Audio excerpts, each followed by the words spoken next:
আজ আমাদের groom and bridal এবং শাশুড়িমার পার্টি মেকআপ ছিল। এটা ছিল ইয়ার ব্রাশ মেকআপের ওপরে, আর কাজটা ছিল রাজারহাট নিউ টাউনে। ব্রাইডের রেকমেন্ড ছিল তাকে যেন ঠিক বারবি ডলের মতো দেখায় এবং হেয়ারটা সে মেসির ওপর চেয়েছিল। আমরা ঠিক ব্রাইডের রেকমেন্ড অনুসারেই কাজটা করেছিলাম এবং আমরা যে গ্রুমটি করেছিলাম সেটাও খুব বেশি চড়া মেকআপ করিনি। গ্রুমটাও আমরা সিম্পল অ্যান্ড সোভার করেছিলাম। শাশুড়ি মার মেকআপটা তো তোমরা দেখতেই পাবে, দেখো কেমন হয়েছে এবং অবশ্যই জানিও কেমন হয়েছে। আগামী দিনের আমাদের 2026 অ্যান্ড 2027-এর ব্রাইডাল বুকিং কিন্তু চলছে। তোমরা এখনই কন্ট্যাক্ট করে নাও 6290462183 এই নাম্বারে।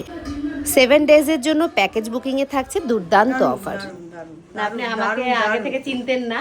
না। তো আজকে মেকআপটা করে কেমন লেগেছে? আমার বৌমা কিন্তু তোমাকে সিলেক্ট করেছিল, বুঝেছো? আচ্ছা। আর আমার বৌমাকে দারুণ লাগছে, আমাকেও দারুণ লাগছে আমার মনে হচ্ছে। ছেলেকে গ্রুম ছেলেকে দারুণ, সব থেকে ভালো লাগছে। থ্যাংক